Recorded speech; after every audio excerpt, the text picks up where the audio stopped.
What's up, everyone, and welcome to the Phillip Show. Grab your coffee if you haven't already. Listen, I'm just telling you right now, I am sweating and I'm probably going to melt in front of you. So just get ready and just excuse the fact that I have on this hoodie and the weather is not in a loyal.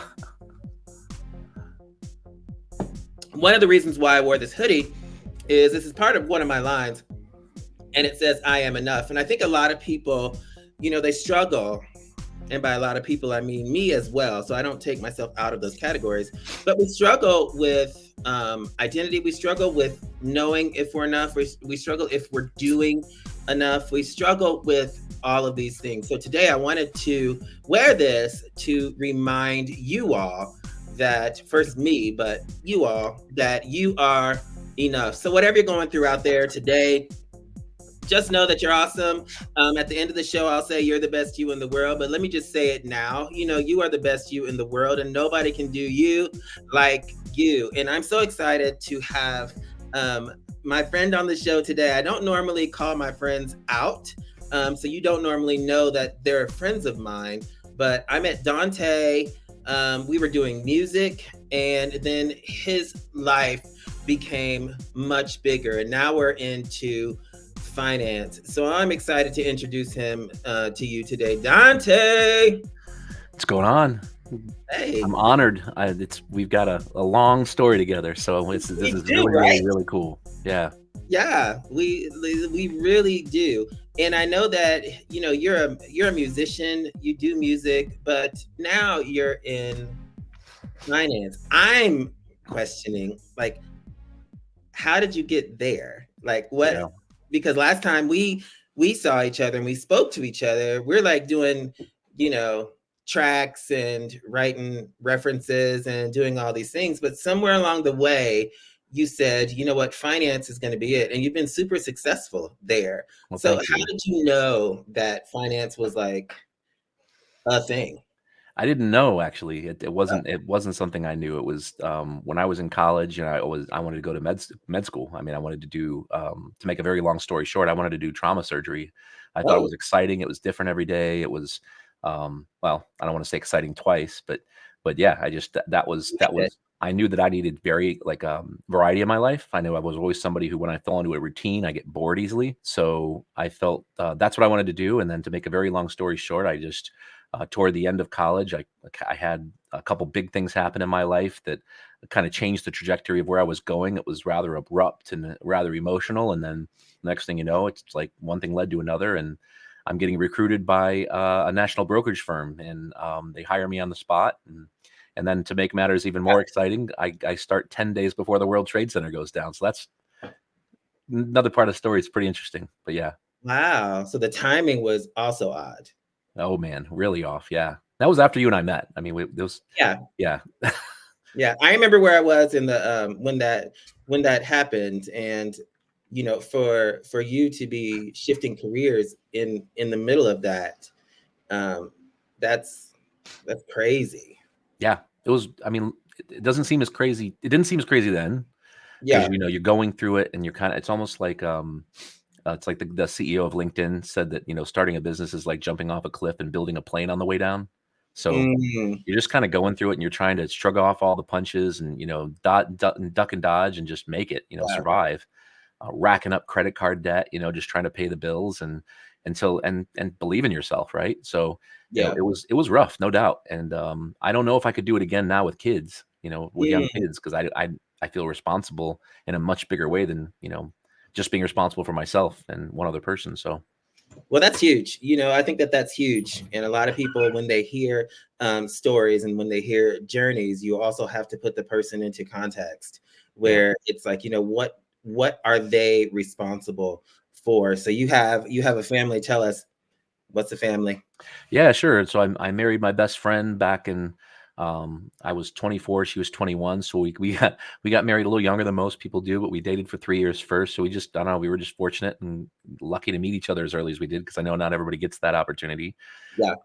We were married for 7 years before we had kids. So in other words, we knew each other for a decade before we started having kids. And then Karsten, the big guy now, this is going to blow your mind, by the way, because it has been a while since we hung out, but Carson Yeah. is going to turn 14 next month or 2 months from now. Crazy. That's And crazy. he's going to be a freshman in high school. He's going to be driving in like a year and a half. Even crazy. Uh, and Camden, the little guy, he's going to be 11 this summer. So Oh my goodness. yeah, smart kids, great. I'm just really, really proud of them. And we've got Yeah. a great family. Very fortunate. You can't control those things, right? There's certain things in life you can control.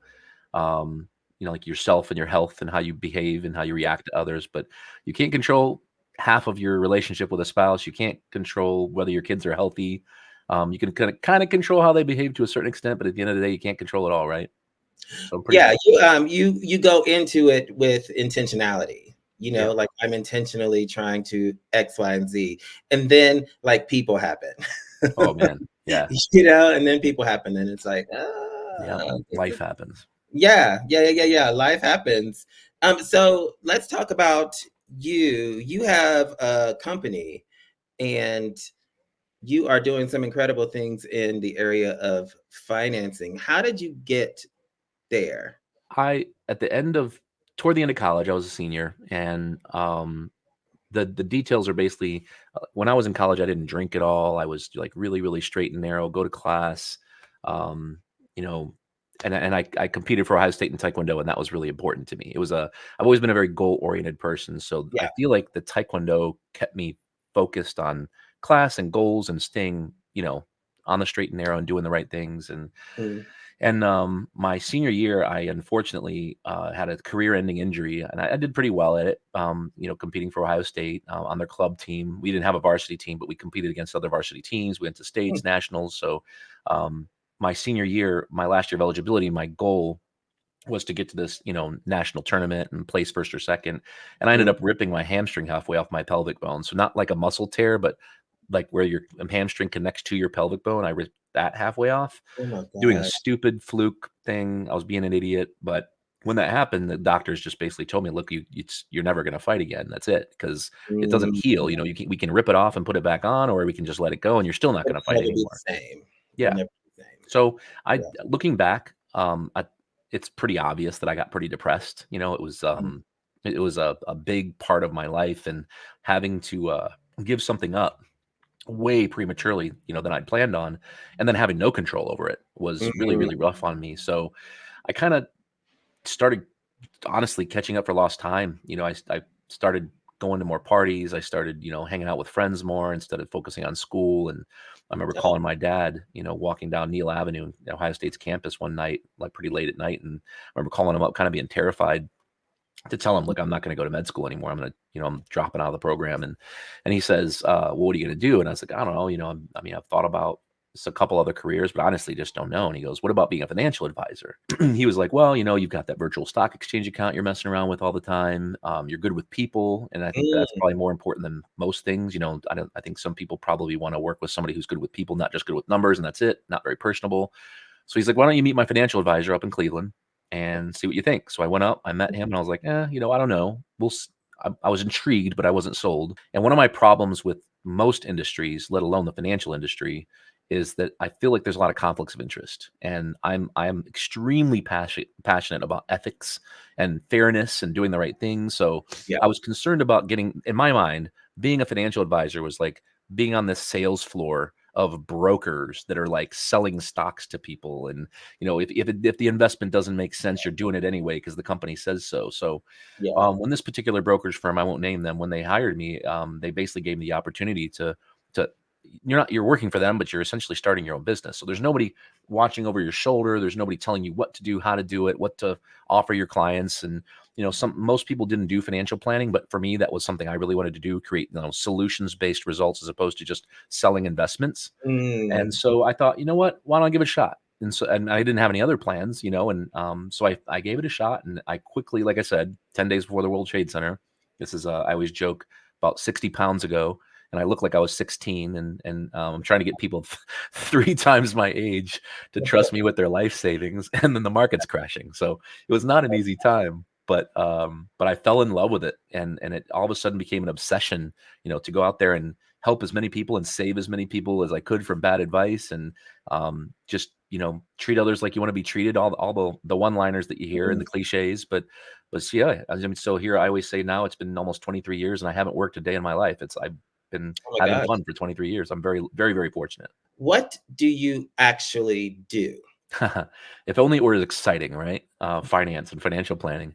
It's funny. We actually had a new client in just a few weeks ago, and she literally said to us at the end of the meeting, like, "I don't know how you do what you do. Your job's terrible." Like she just said, Oh, "Your job's oh, terrible." what? So it's kind of funny. We basically help two groups of people. We either help career professionals, so people who are working in, for a company, and or couples for that matter, Mhm, determine when they'd like to have the choice to quit working, or as I like to call it, to make work optional someday.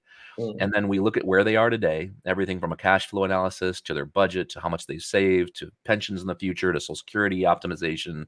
And we want to say, okay, are you on track to quitting when you'd like to have the choice to quit working? If not, mhm, what levers do we have to pull to get there? And then to implement that plan going forward, and then more importantly to cover other things like ancillary advice for things like estate planning, so trust, wills, powers of attorney, healthcare directives, tax planning,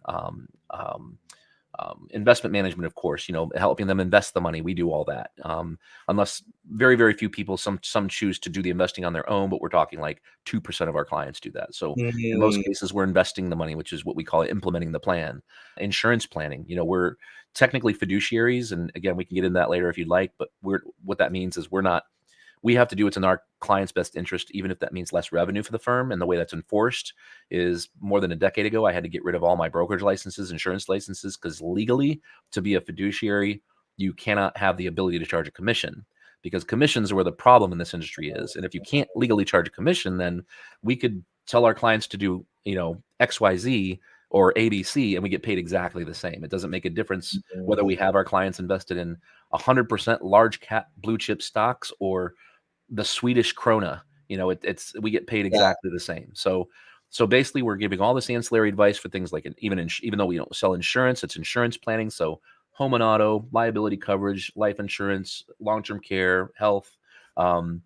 And at the end of the day, it's we're just babysitting that plan and making sure that people are making progress and getting there. And then once they get there, or clients that hire us that are already retired for that matter, that's even more important because now we got Mm. to make sure we don't have to go back to work.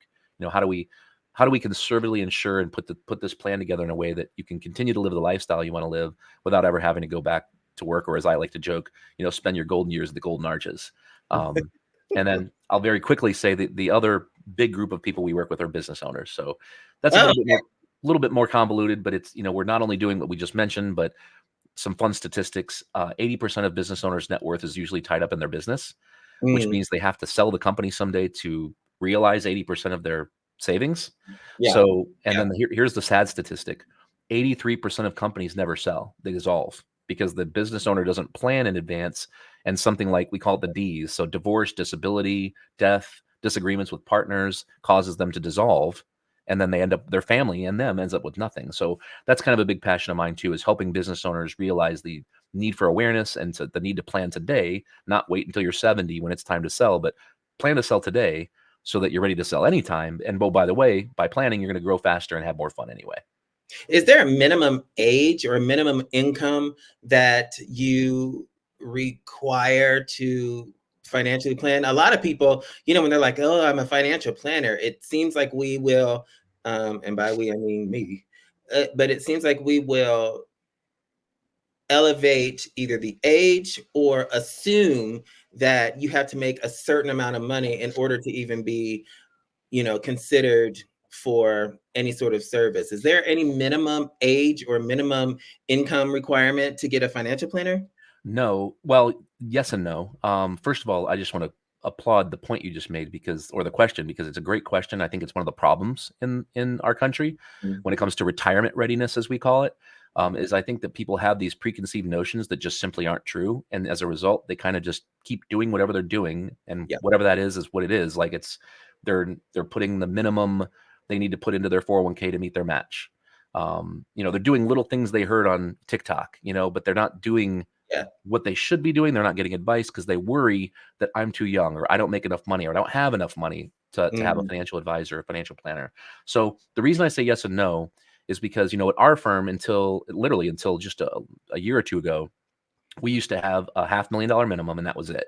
So if you didn't have a $500,000 in investable assets that we could manage for you, we couldn't work with you. And the reason for that is because I literally, there's only 24 hours in the day.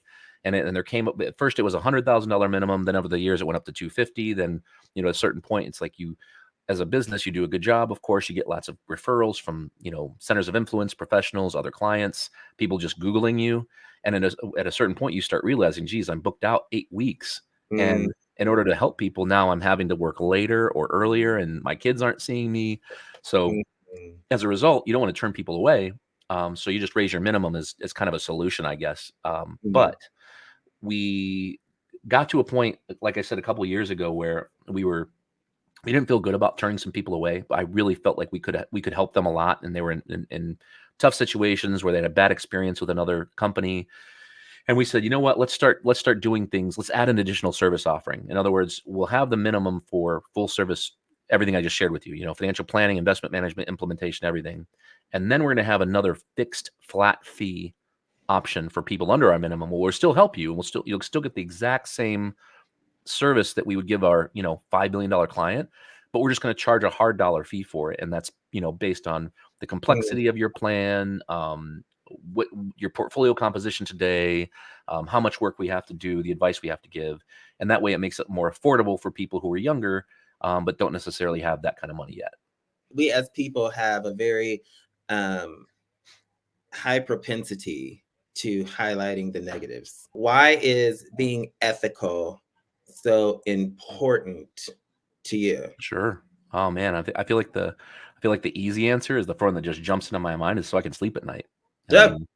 mean, so, if I always, from very early in my career, somebody said this to me, and I haven't said it in a long time actually, but I said, I always want to do everything actually, I think my dad said it, do everything as if it's going to be tomorrow's paper. And that's kind of how I've, grown this company, is do everything as if it's going to be on a news headline tomorrow, and everything else will take care of itself. And that's what's happened. Everything's taken care of itself because everything we do is based on, if we put it up on a billboard for everybody to see. For Libertas Wealth, you have some kudos and some awards and some awesomeness that you're doing. You're not just a financial planner, or you're not just a financial analysis. You have an award-winning company. Why are you different? Why you? And why are you different? I feel embarrass me here. Why am I different? Well, I'll say, why are we different? As I always say, like people see me a lot, but they stay for we, and come for me, stay for we. But I would say that what makes us different is first and foremost the fact that we're a true fiduciary. Again, there's this organization called NAPFA. It's the National Association for Personal Financial Advisors. If you go to napfa.org, and you type in your zip code, and anybody can do this that's watching this podcast or listening to this podcast anywhere in the country, you can just type in your zip code and you will get a list of all the true fiduciaries like us who have dropped our brokerage licenses, who legally can't charge commissions. And by looking at that list to start your search for an advisor, you've already done 90% of the research. Now the 10% is finding somebody you like, their service offering you like, the services or the solutions they provide. So that's the first thing, is that we're fiduciaries. Okay. The second thing I think would be that we have this thing we say all the time here called, we want to be big enough to matter, but small enough to care. We're growing, but we're growing lean. We don't want to have like 20 employees here just for the sake of growth. I think we want to grow smart, and our relationships with our clients are like extended family. So we want to keep that family, call it extended family relationship. So I think that would be something that makes us different, but I bet a lot of people say that. So I don't know that that's necessarily a huge differentiator, I would think. But if there's a third thing that kind of speaks to the second, it's, I lost my brother 6.5 years ago, and he was driving his motorcycle home one night, real hot, humid night in Cleveland, in August 19th, 2017. And he fell asleep on his motorcycle and he went off the road and he was killed instantly. And, he's 13 months younger than me. We were, Irish twins, as they call it, when you're that close together. And I learned the hard way, that being the financial guy in the family, when we went up there, to kind of put the pieces back together, that even though I had, a will, a trust, a power of attorney, a testamentary trust, guardian provisions for the kids, that I thought I was a rock star, that, I go up there and I find out, I can't log into his laptop. because I don't know the password, and he's divorced. Nobody knows the password. Yeah. His phone was destroyed in the accident, so his iCloud, his family photos, pictures can't get access. Deed to his house, can't find it. 3 cars, 3 titles, can't find him. Knew he had life insurance, but didn't know he'd just been laid off 2 weeks prior, and he lost his life insurance. It would last. Oh my No life God. insurance for the kids.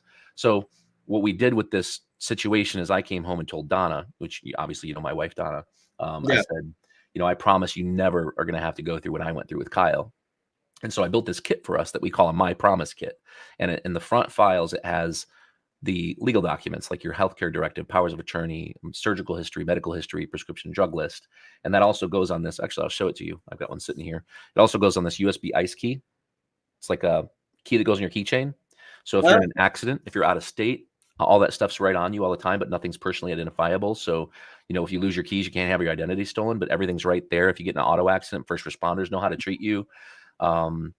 Then there's, and the rest of the files are things like insurance policies, insurance statements, bank statements, a password organizer, a place for your passports, deeds to the house, titles to cars, and then all that's uploaded to what we call the My Promise Vault, which is accessible 24/7 from anywhere. Now, some maybe unconventional ways this gets used. Like we had a client in China recently, and she lost her passport. Well, she had it scanned into this vault.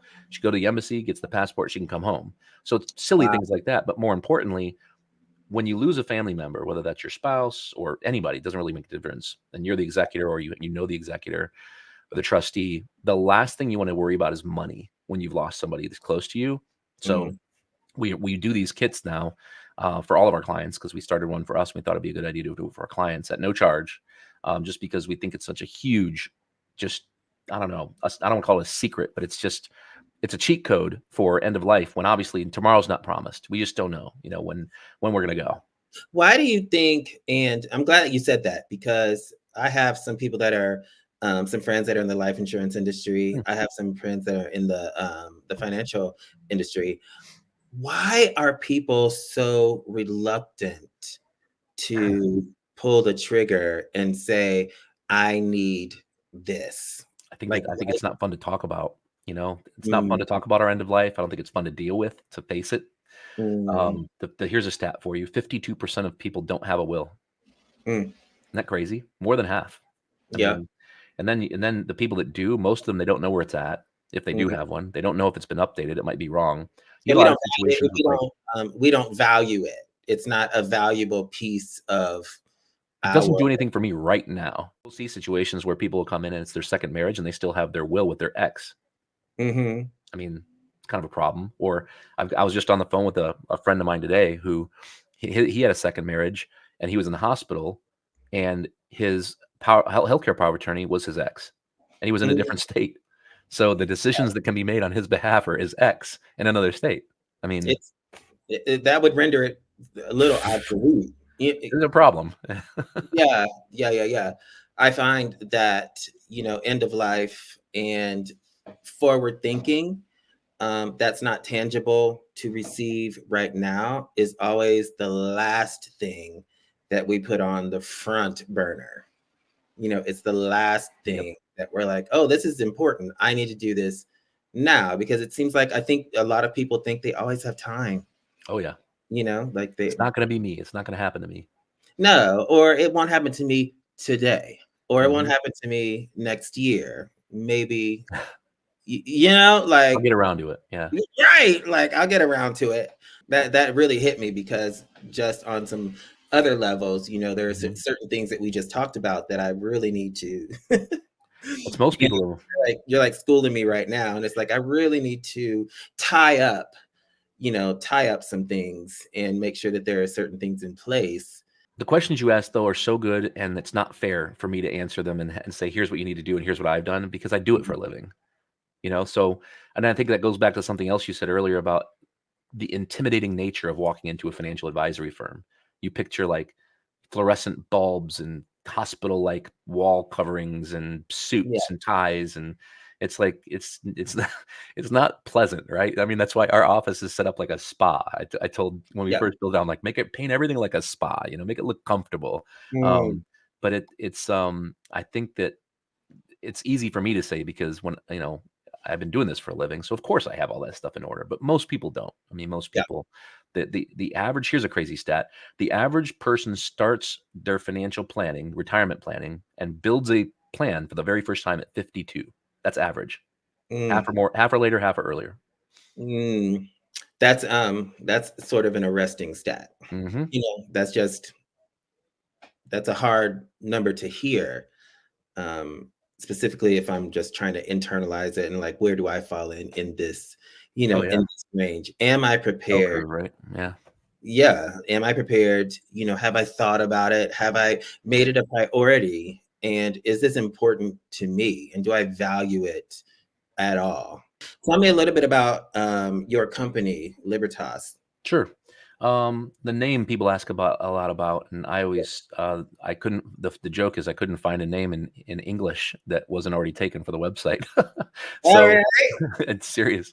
So I looked at, there was a few words that really kind of resonated with me, but they weren't available in English. So, and that was freedom, liberty, and independence, which is libertas in Latin. So I was, as I was putting together the name, it was, you know, what do we do for clients? Well, we provide financial liberty, financial independence, and financial freedom. And those three words translate into libertas. And of course, not everybody pronounces it right, but that's all right. Nobody pronounces my last name right either, so that's fine. Well, you know, when I first heard the name of it, I immediately was like, where did that come from? Yeah. Because I know you're creative. You're a creative individual.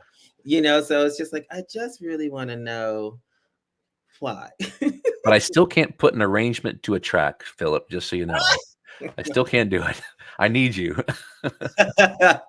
Oh my God. Well, hey, so I want to come back. We're going to take a break, but I want to come back and do this new kit that I got. Oh boy. Ready? So it's called Life Story Interview Kit, a tool for capturing their memories. And it's called Tales. I'm nervous. Yeah, I know. And I'm nervous. I can't testify as to what I might ask. So if you're willing to play, I'm willing to do it. And then you have no fault in the game either. At all. Not even right. Welcome to the PHILLIP Show. Welcome to the PHILLIP Show. Welcome to the PHILLIP Show. Welcome to the PHILLIP Show. Grab your coffee. Grab your coffee. Grab your coffee. Grab your coffee, because this one's going to be good.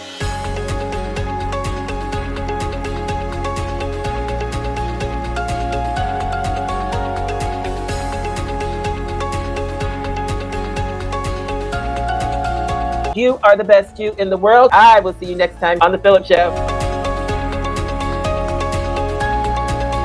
Are you ready? I don't know. I think I have to be. We're discovering it together. I just want you to know that this is the first time that I'm doing this, but I think it's going to be magnificent. It says later life reflection. I appreciate being your guinea pig. You're welcome. And I wish your future guest the best. I do too. What are some of your strongest held beliefs?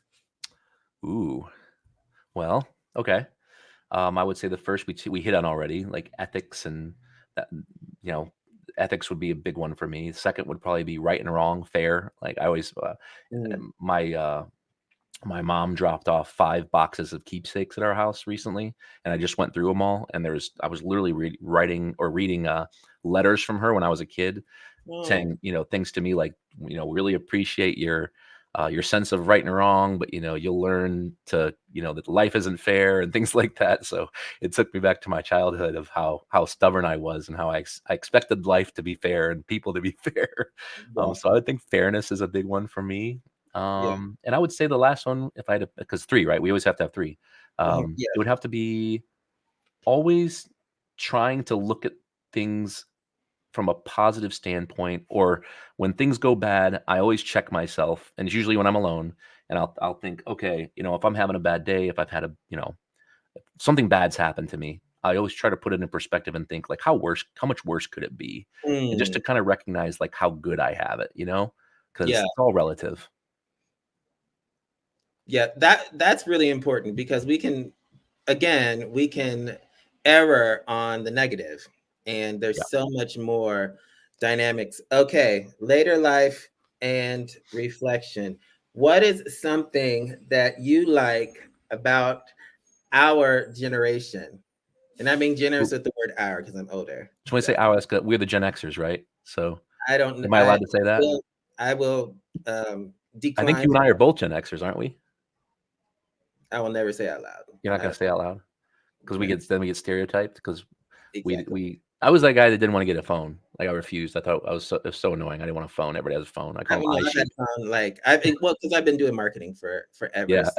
So, like me personally, I never want social media, but because I work on it all the time, it's Right. You have no choice. and I'm here. Yep. So what is something that you like about our generation? I feel like my generation, and I'm going to say it, I'm a Gen Xer. I feel like we grew up in a time where we had to learn the technology as it was being developed. So Mm, we weren't riddled with all the negativity that social media, I guess, does to kids these days. We fortunately didn't have that when I was in middle school, high school. So, don't trust me. There was plenty of bullying and there was plenty of name calling and things like that, but it wasn't in public, right? So yeah.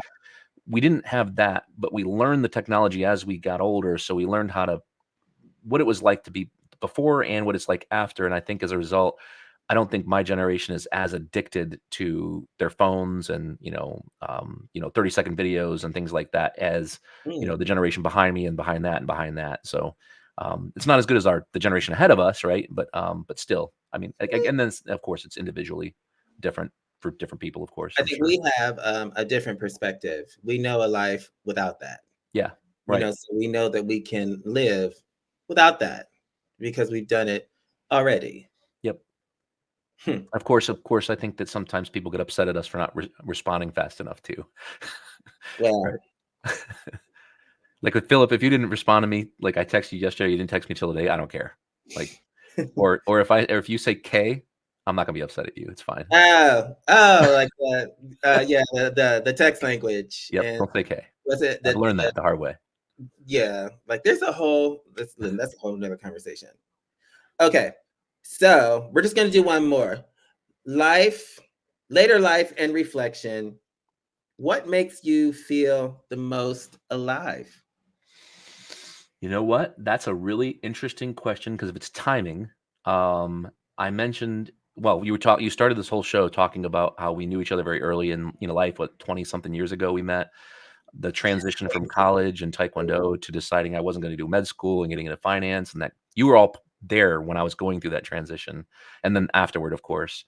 Um, I feel like for so long I took that competitive drive I had in me, that burning fire that made me feel so alive, and I put it into work.